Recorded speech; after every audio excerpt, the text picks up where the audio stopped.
নমস্কাৰ সকলোকে পুনৰবাৰ আমাৰ ইউটিউব চেনেললৈ স্বাগতম জনাইছোঁ। আজি আৰম্ভ কৰিবলৈ ওলাইছোঁ ক্লাছ 9 গণিত পাঠ্যপুথিৰ 1.6 অনুশীলনীটো।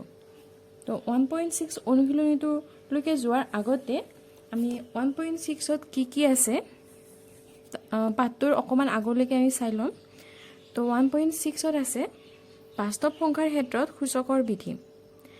তো এইটো কৰিবলৈ লওঁতে আমি কেইটামান অভেদ পাম আৰু সূত্ৰ কেইটামান পাম। সেই সূত্ৰকেইটা প্ৰথমতে চাই ল'ব লাগিব, তেতিয়া আমি অনুশীলনীৰ গণিতকেইটা কৰিবলৈ বহুত সহজ হ'ব।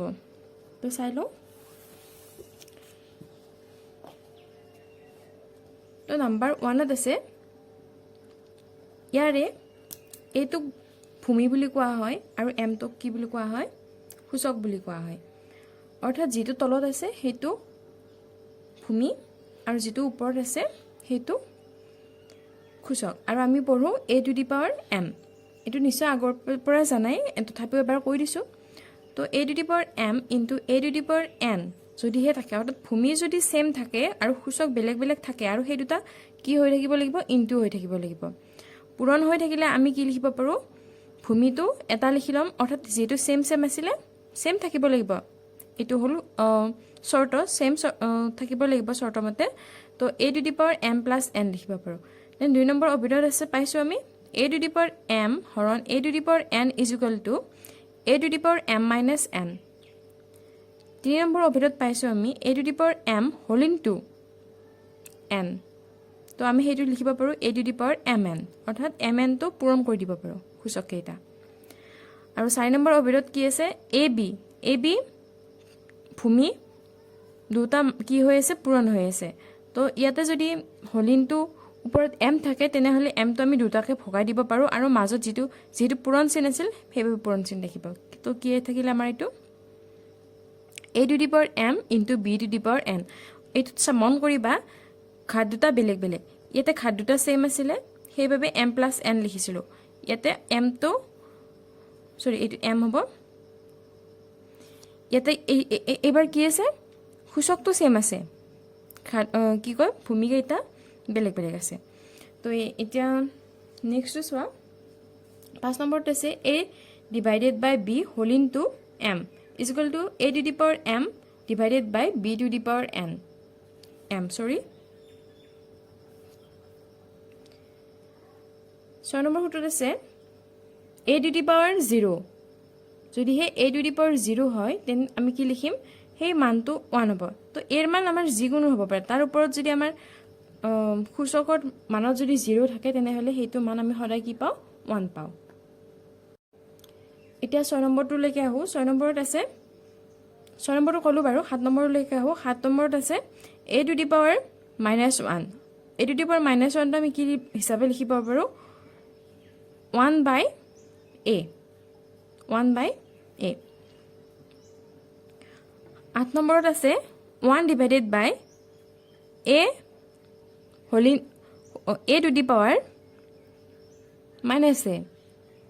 তেতিয়া আমাৰ কি হৈ যাব? a হৈ যাব। 9 নম্বৰত আছে n√a। n√a যদি থাকে এইটো আমি কি হিচাপে লিখোঁ? a⁴1/n। তো বুজি পাইছা? মই ইয়াৰে এক্সাম্পল কেইটামান দি দিছোঁ তোমালোকৰ বুজিবৰ কাৰণে সুবিধা হ'বৰ কাৰণে। চাই ল'বা। মই ঠিক আছে এক্সাম্পল কেইটামান লিখি লওঁ, টাইমটো যিহেতু আমি মেকআপ কৰিব লাগিব। ঠিক আছে, লগ পাই আছোঁ। তেনেহ'লে এতিয়া আমি উদাহৰণকেইটা চাই লওঁ। উদাহৰণকেইটা এইটো 2⁵ দিয়া আছে ইনটু 2⁵2। তো কি হ'ব? 2⁵3 প্লাছ 2।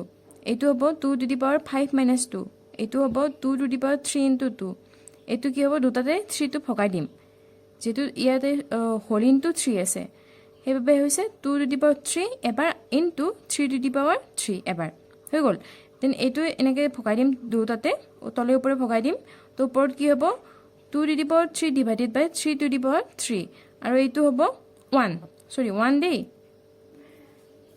এইটো যিয়ে নাথাকক, এইটোৰ যদিহে সূচকৰ মান 0 থাকে, তোমাৰ ভূমি যিয়ে নাথাকক যদিহে সূচকৰ মান 0 থাকে তেন্তে আমাৰ হ'ব 1 অভেদৰ মতে আৰু এইটো হ'ব 1 ডিভাইডেড বাই 100 কি আছিল 100 টু দি পাৱাৰ -1 আছিল তো এইটো হ'ব আৰু এইটো কি আছে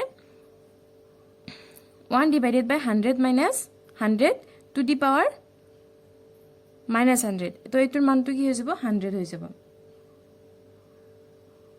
তাৰ পিছত এইটো আছে 12 ৰুট 3 তো এইটোৰ মানটো হ'ব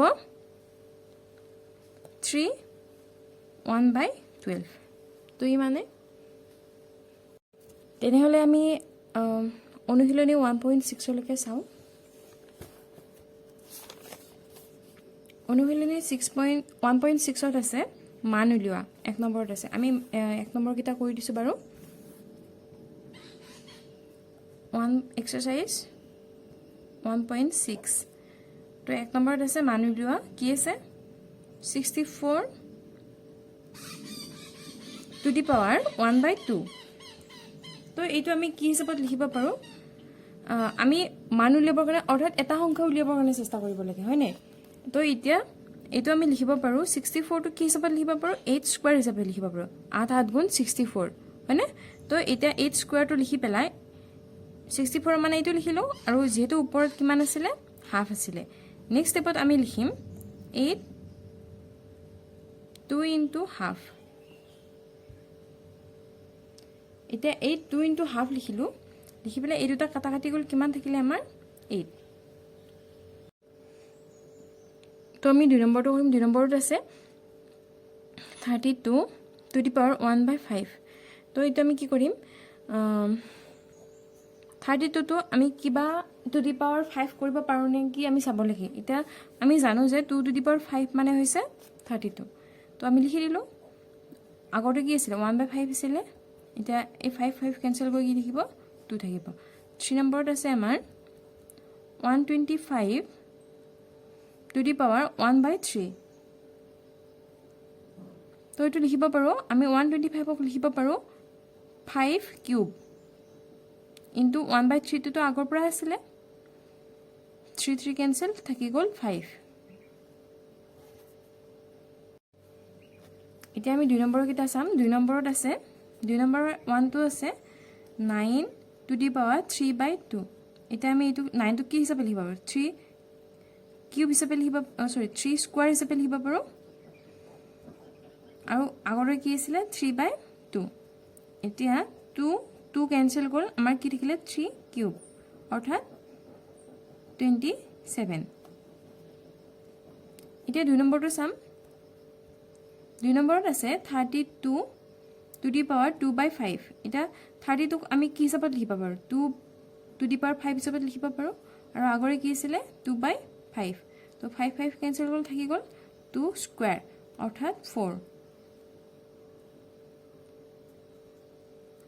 3 নম্বৰত আছে 16 টু দি পাৱাৰ 3/4 তো এইটো আমি লিখিব পাৰো 2 টু দি পাৱাৰ 4 ইনটু আগৰে কি আছিল 3/4 4 কেনসেল কৰ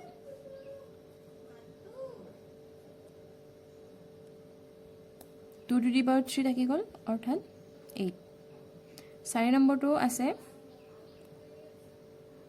125 টু দি পাৱাৰ -1/3 ডিভাইডেড বাই 3 তো এইটোত আমি প্ৰথমতে এইটো ভাঙি লম তো এইটো আমি কি হিচাপত লিখিব পাৰো 5 কিউব হিচাপত লিখিব পাৰো আৰু আগৰে কি দিছিল আমাৰ -1 ডিভাইডেড বাই 3 তো ইয়াৰে 3 কেনসেল হ'ল কিমান থাকি গল আমাৰ 5 -1 আমি এটা সূত্ৰ পাইছিল নহয় a -1 তো সূত্ৰটো মতে কি আছিল 1/a আছিল তো এইটো হ'ব আমাৰ 1/5 এইটো সূত্ৰ মতে বুজি পালা নিশ্চয় এতিয়া আমি 3 নম্বৰটো চাম 3 নম্বৰৰ 1 নম্বৰত আছে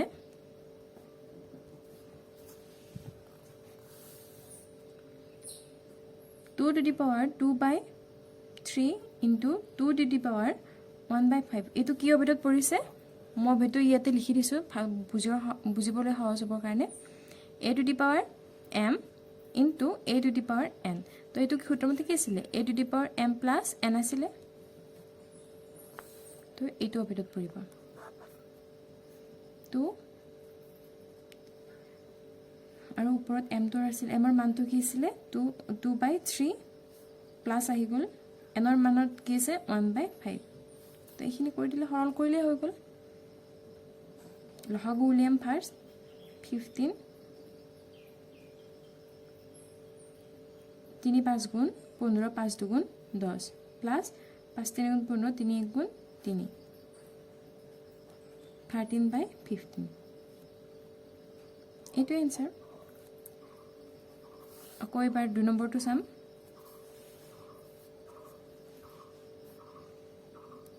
2 নম্বৰত আছে 1/3 কিউব হোল ইনটু 7 তো ফাৰ্ষ্ট আমি কি কৰিম এইটো দুটাতে ভগাই লম কি অভেদমতে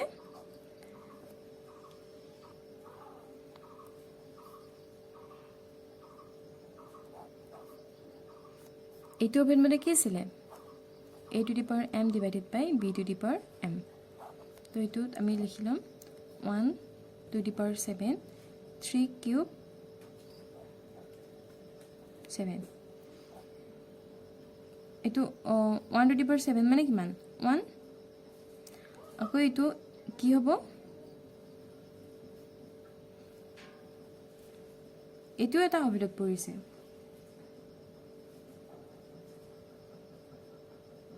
কোনটো অভিধত পৰিছে এইটো পৰিছে a to the power m whole into a to the power n এইটো মানে কি আছিল a to the power m into n তো হেইভাবে এইটো হল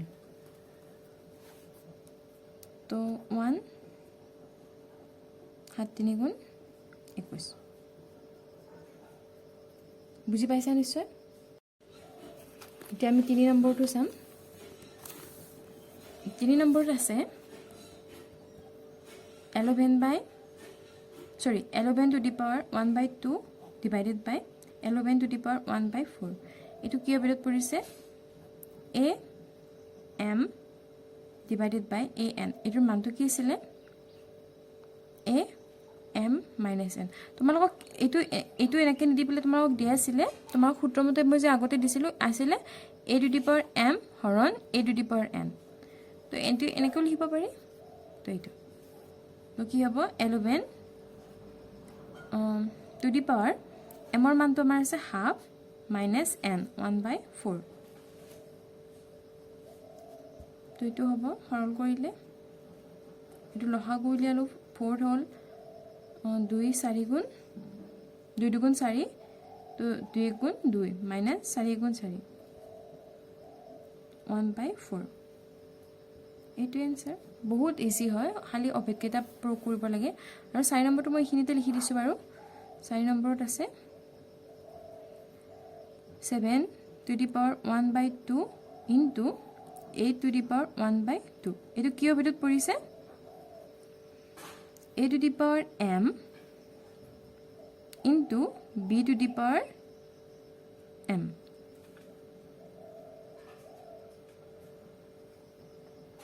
তো এইটো অভিধমতে কি আছিল a b m যেনিবা মই এইটো আগত দিছিলোঁ এইটো পিছত দিছিলোঁ অৰ্থাৎ মই দিছিলোঁ a b whole into m is equal to a to the power m into b to the power m তো এইটো অভিধমতে কি হ'ব 7 into a to the power m m ৰ মানত হাফ 7 গুণ